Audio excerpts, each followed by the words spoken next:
एकदन्ताय वक्रतुण्डाय गौरीतनयाय धीमहि। ஓம் நமச்சிவாய. தென்னாருடைய சிவனையை போற்றி, எந்நாட்டவர்க்கும் இறைவா போற்றி. சென்ற பதிவில் சூரியனை பற்றி சில சிறப்பான பற்றி பார்த்தோம். நமது இந்த பதிவில் சந்திரனின் சிறப்புகள் பற்றி சிலவற்றை பார்ப்போம். சூரியன் பகலில் உலாவரும் ராஜகிரகம் என்றால், சந்திரன் இரவில் உலாவரும் ராஜகிரகம்.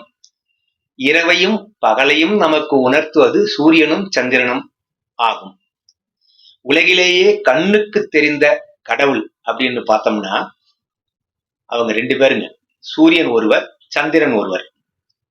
சந்திரன் என்றாலே வர்ணிக்க வார்த்தைகளே இல்லை.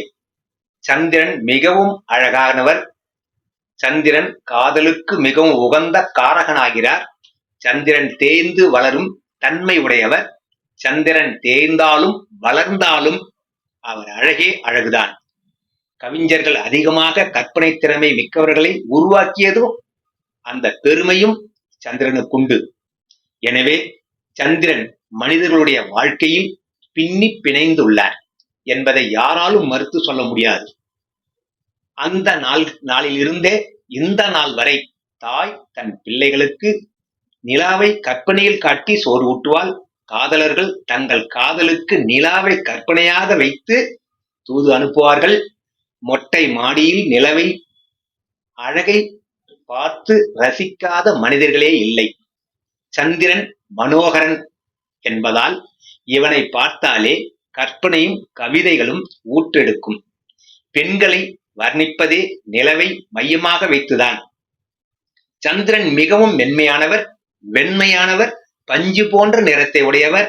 ஒருவர் பிறக்கும் ஜனன நேரத்தில் சந்திரன் எந்த ராசியில் சந்திக்கிறாரோ அதுவே அவரது ஜென்ம ராசியாகவும் இருக்கும். அந்த ராசியை கொண்டு கோச்சார ரீதியாக உண்டாகக்கூடிய மாத பலன்கள், ஆண்டு பலன்கள், சனி பெயர்ச்சி, குரு பெயர்ச்சி, ராகுகேது பெயர்ச்சி இவைகளை கணிக்கப்படுகிறது. அதுபோல சந்திரனை கொண்டுதான் திருமண முகூர்த்தங்கள் நிர்ணயிக்கப்படுகின்றன. சந்திரன் சஞ்சரிக்கும் நட்சத்திரமே ஒருவரின் ஜனன கால நட்சத்திரமாகிறது. அதை கொண்டுதான் அவருக்கு ஏற்படக்கூடிய தசா புத்திகளையும் கணக்கிடப்படுகிறது. இதன் மூலமாகவே அவரின் முழு ஜாதக பலனையும் அறிந்து கொள்ள முடியும். சந்திரன் தசையானது 10 வருடங்கள் நடைபெறும். சந்திரனுக்குரிய அதிர்ஷ்ட எண்கள் என்று பார்த்தால் 2, 11, 20, 29.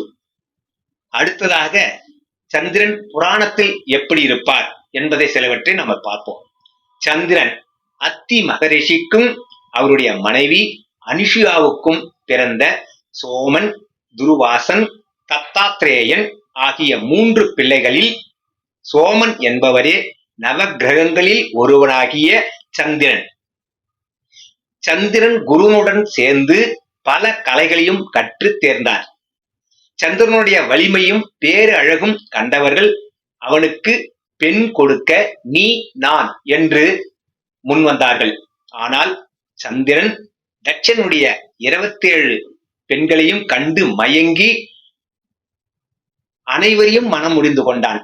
பிறகு குரு நடத்திய யாகத்தில் கலந்து கொள்ள வந்த சந்திரன் அவர் மனைவி தாராவின் அழகில் மயங்கி அங்கேயே தங்கிவிட்டான். இதை அறிந்த தட்சன் தன்னுடைய 27 பெண்களுக்கும் துரோகம் செய்த சந்திரனை சாபமிட்டார். அதாவது சந்திரன் 15 கலைகளையும் ஒவ்வொரு நாளுக்கு 1 வீதம் தேய்ந்து போக சாபமிட்டார். இதனால் சந்திரன் தினந்தோறும் தேய ஆரம்பித்தான். தன்னுடைய இந்த நிலையால் மனம் நொந்து போன சந்திரன் சிவபெருமானிடம் சரணடைந்து தட்சனுடைய சாபத்தை போக்கும்படி வேண்டினான். சிவன் தட்சனுடைய சாபத்தை முழுவதுமாக போக்க முடியாது என்று சொல்லி தேயும் கலைகள் அனைத்தும் வளர்ந்து பூர்ணச்சந்திரனாக காட்சியளிப்பாய் என்று வரமளித்தார். இதனால் தான் 15 நாட்களுக்கு ஒரு முறை பௌர்ணமியும் அமாவாசையுமாக வருகிறது என்று புராணம் கூறுகிறது. நமக்கும் தெரிகிறது. அடுத்த சந்திரனுடைய பெருமைகள் பற்றி சிலவற்றை கூறுகிறேன். சந்திரன் ஒரு அழகான பெண் கிரகம். சந்திரனுடைய மொழி தமிழ். சந்திரனுடைய நிறம் வெண்மை. ஜாதி வைசிய ஜாதி. திசை தென்கிழக்கு. ரத்தினம் முத்து. தானியம் நெல். புஷ்பம் வெள்ளை அல்லி. வாகனம் நரி. சுவை தித்திப்பு. உலோகம் ஈயம்.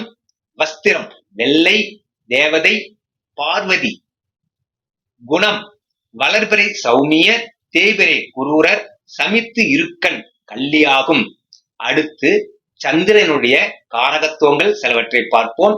சந்திரனின் தாய் காரகனாகிறார்.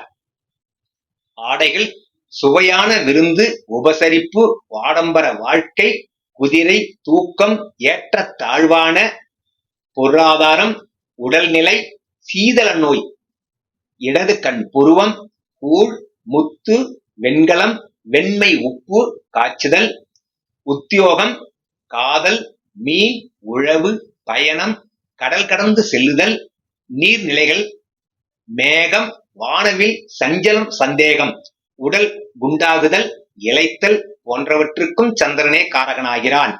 அடுத்து சந்திரனுடைய மற்ற கோள்களும். சந்திர திசையில் 10 வருடங்கள் நடைபெறும். சந்திரன் சொந்த வீடான கடகராசியாக இருக்கிறது. இவர் ரிஷபராசியில் உச்சமும் விருச்சிக ராசியில் நீச்சமும் பெறுகிறார்.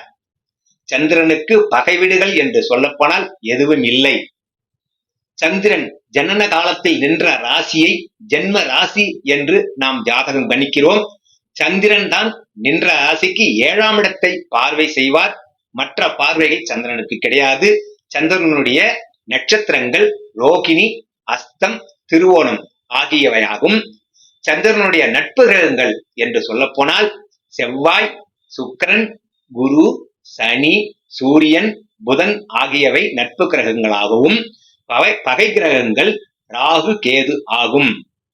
நட்பு வீடுகள் என்று சொல்ல போனால் மிதுனம், சிம்மம், கன்னி ஆகியவை நட்பு வீடுகளாகவும், சமமான வீடுகள் மேஷம், துலாம், தனுசு, மகரம், கும்பம், மீனம். அடுத்து உச்ச வீடுகள் என்று கூறப்படும் போது ரிஷபராசி உச்ச வீடாகவும், விருச்சிக ராசி நீச்ச வீடாகவும் இருக்கிறது. அன்பர்களே, இதனுடைய தொடர்ச்சி அடுத்த பதிவில் காண்போம். நன்றி, வணக்கம்.